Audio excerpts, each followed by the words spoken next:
السلام عليكم ورحمة الله تعالى وبركاته. sidaad ogeedeen xalaqadii hore waxay noo mareysay iyadoo markaas la kala bixinaa labada group kuwa ogol iyo kuwa aan markaas ogoleen. labada group waxay ahaayeen kuwa iska soo horjeedo, midkood ayaa wuxuu rabay in ciyaarta la sii wado, midka kale wuxuu rabay in markaas ciyaarta la joojiyo. gari labaneenka ma qoslso, mid kamid ah dadkii tartan ku jiray oo magaciisu ahaa Ilnam ayaa wuxuu ku biiray groupka kale, sidaas ayayna ku noqotay tirada ay ku buuxsantay groupkan kalena looga guuleystay. halkaasna waxaa lagu go'aamiyey in uu bilaaban doono tartanka qaybtiisa xiga. fadlan haddii aad ku cusubtaa janalka taawa calaamada gaduud ee subscribe-ta, sidoo kale muuqaalka like saar, waad ku mahadsantaa daawashada isla jaanqaadkaaga. halqabsigiina ayaa tabin iyo tusaale tusmo xoogan aad ka helaysaa janalkan. waxaan rajaynayaa inuu muuqaalkan ku qancin doono oo aad ka bogan doonto insha Allah.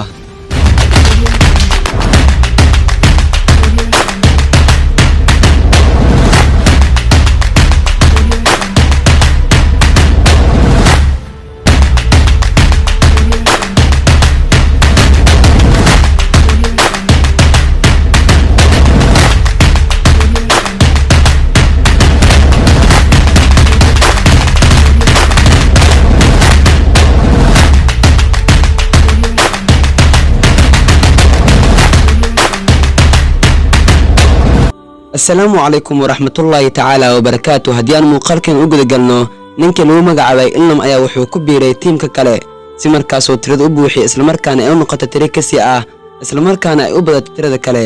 waayo waxay ahaayeen tirooyinka kuwa isla eg, waxayna ahaayeen boqol. tirada kale ayaa buuxsantay waxayna noqotay 101. sidaasna waxaa ku bilowday qaybtii labaad ee tartanka. waa la fasaxay tartamayaashii, waxaana lagu balansan yahay in maalinta xigta la soo laabto isla markaana la bilaabo tartanka qaybtiisii labaad. waxaa la gaaray maalintii xigtay, waxaa lagu soo qaaday gawaarida lagu soo qaadan jiray, isla markaana waxaa la keenay goobta tartanka. halkani waa hoolka lagu hagaayay ciyaaryahanada, isla markaana dharka lagu bedelayay, laguna haweenay laguna diyaarinay si markaas ay u qayb galaan tartanka. ninkan hortiina idinkaga muuqdo magaciisa waa Sam Guyun, waana ninka tartamayaasha ugu dambeeya, wuxuuna wataa tirada magaceedu yahay ama nambarka magaciisu yahay 456. waxay halkan isku barteen Ilnam oo ah odida ah oo waayeel ah, isla markaana ka qayb gal raw tartanka. sidoo kale ninkan garabkiisa taagan Guyun waxaa lagu magacaabaa Sangu. dhammaantooda waxaa la keenay meel barxad ah, isla markaana lagu soo bandhigay tartanka iyo farshaxanka markaas cusub.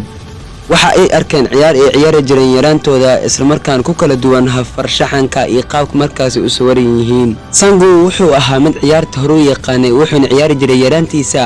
dhammaantooda waxay ku markaas fiigsan isla markaana ciyaarta ka dirsan, waayo waxay aan ciyaar markaas ay ku cusub yihiin, qaarkoodna ma aysan garanaynin, isla markaana waxay ka fikirayaan qaabka u soo bandhigi lahaayeen, sida ay uga faa'iideysan lahaayeen iyo sida markaas ay ciyaarta u ciyaari lahaayeen.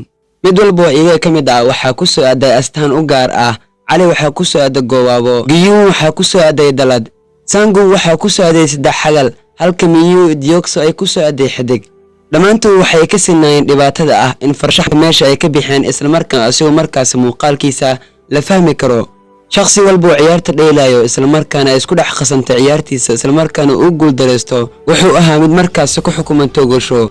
Guyun wuxuu ka fikirayaa qaabka markaas uu guuleysan lahaa, isla markaana uu soo saari lahaa dalada, waayo wuxuu fiirinayaa qaabka markaas dalada ay ku soo bixi karto asigoo markaas adeegsanaya cadceeda. farshaxanka loo diray si uu soo saaro mid walba iyaga ka mid ah waa inuu adeegsado xirfadiisa. Guyun wuxuu adeegsanayaa carabkiisa si uu markaas u soo muujiyo farshaxanka u baahan yahay, isla markaana u soo saaro. waa uu ku guuleystay, isla markaana waa uu soo saaray ugu dambeyntii. ciyaaruhu waa 6 ciyaar. haatan waxaa loo gudbay ciyaartii farshaxanka dalada iyo wixii la mid ah. haddana waxaa loo gudbi doonaa ciyaarta kale. wixii soo hara markaas waxay ku xukuman yihiin toogasho, waayo waqtigood ayaa dhammaaday. Diokso, Miyu waxay ahaayeen kuwa ku mashquulsan markaas in ay soo saaraan xidigta. waxay ahaayeen kuwa markaas ku dadaala sida ay u soo saaraan xidigta, isla markaana ugu guuleysan lahaayeen tartankooda. halka Ali uu ahaa mid soo saaraya goobo, Ilnamna wuxuu ka tirsanaya tiimka xidigta Diokso iyo sidoo kale Miyu. markii ay dhammaatay ciyaarta waxay ku soo laabteen hoolkii markaas ay ka baxeen. tiradooduna waxay noqotay 108 qofood, waayo mar walba wax la dilo isla markaana qof laga takhaluso tiradu waa isdhimaysay. 108 ayay tirada madaysaa. mar walba ay soo xaroodaan isla markaana ay ku soo xaroodaan hoolka, waxaa la tusayaa lacag si markaas ay u gasho dhiiranaan oo ay u sii wataan tartankooda, si markaas ay ugu dhiiradaan tartanka in markaas ay cabaar ciyaaraan. waxay galeen feel si markaas ay u qaataan biyaha iyo ukunta. dhammaantood waxay aan kuwa markaas sugayay si markaas ay u cunaan ukuntii biyaha. mar walba waxaa loo qoondeynayay qaabkay wax u cunayaan iyo waxay cunayeen nidaamkooda waxa uu yahay. gabar ka mid a gabdhii ayaa waxay aragtay in gaangistarada markaas ay cuneen cuntadoodii hore islamarkaana feel labaad ay soo galeen islamarkaana ay qaateen cunto labaad.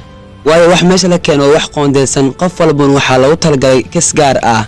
qofkii markaas cunay in ka badan inta loogu talagalay, dadka kale waxay waanayeen waxay markaas cunaan. halkaasna waxaa ka imaanaysa isku dhac shakhsiyadeed oo u dhexeeyo qofka markaas wax waayey iyo kii markaas wax helay.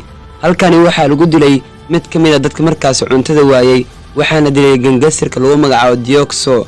haddana waxay sii wadaan meedkii markaas la dilay, waayo meeshan cid iska naxaysa malaha, qof walba qofka kale ayuu fiirinayaa. shaqaalaha waxay ku howlan yihiin shaqadooda, wax kama galin cidda isdilaysa iyo cidda isdhaafaysaba. Giyuun wuxuu arkay Sabion oo meel fadhido islamarkaana waa u tagay, wuxuu weydiinayay su'aalaha ah sida wax uga jiibsiibtay qaabkii waxyaabo markaas dhex maray. iyadu waxay ahayd mid niyad jabsan islamarkaana aan firfircooneen.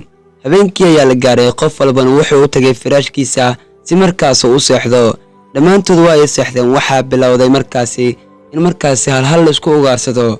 waxaa soo kacay Diokso oo ah filimka markaasi gaangistarkiisa, islamarkaana wuxuu weeraray u baabi'iyey dadkii. ugu dambeyntii waxaa la daaray nalkii. inta aan la daarin nalka waxay waayeen jabhadda ninkii markaas la jiray odayga ah ee magaciisu ah Elnam. markii nalka la daaray kadib waxay arkeen asagoo saaran mid ka mid a sariiraha ugu dheer meesha. kooxu waxay ahaayeen kuwo mucaarad isku ah, midka kale ayuu dilayay islamarkaana si markaasi tartanka u noqdo mid markaasi tiradiisa ayaa tahay uuna guulaysto qof markaasi shakhsi gaar ah. Diokso wuxuu ahaa mid ujeedkiisa yahay in markaasi tartanku ku guulaysto. naxariistu waa ay ku guurtay, qalqalkii cabsana meel ayuu iska dhigay si markaasi tartanku uu ku guulaysto islamarkaana uga sarmaro dhammaantooda. mid walba wuxuu ahaa mid ka taxadaraya naftiisa si markaasi uu u guulaysto tartanka. cadawadu waa ay badnaayeen, arxandaradu waxay ka ahayd joogto, dilkana wuxuu ka caado. waayo meesha waxay ahayd mid dhiiggeedu joogto yahay, dilkan uu caado u yahay islamarkaana aan lahayn shuruuc iyo qaanuun looga hortagaa dilalka joogtada ah. dhammaantood waa la soo kaxeeyey, waxaa la keenay meel kale, waxaana bilaabanaysa ciyaar kaloo cusub. waxaa loo baahan yahay in markaas ay isku raacaan 10 tirooyinkoodna isla ekaadaan, waayo tiradii kisi la arko mid ka mid a qofkii kisi noqdo waa la tooganayaa. dhammaantood waxay noqonayaan markaasi 10 si markaasi u ciyaaraan ciyaarta soo socoto. isla ekaanshaha tirada iyo isku dheelitirka tiimka waa waxyaabaha looga baahan yahay guusha, islamarkaana ciyaarta shuruuc iyo qaanuun u noqota. ciyaartani soo socoto magaceedu waxaa loo magacaabaa Tug of War, waana ciyaar xarig jiid ah.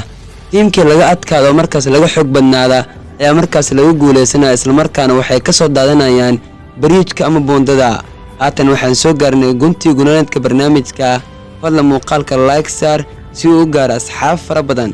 waad ku mahadsan tahay daawashadaada isla jaanqaadkaaga iyo sida markaas imtixaanaad ula socotid. muuqaalka sheer gareey si uu u gaaro asxaab fara badan.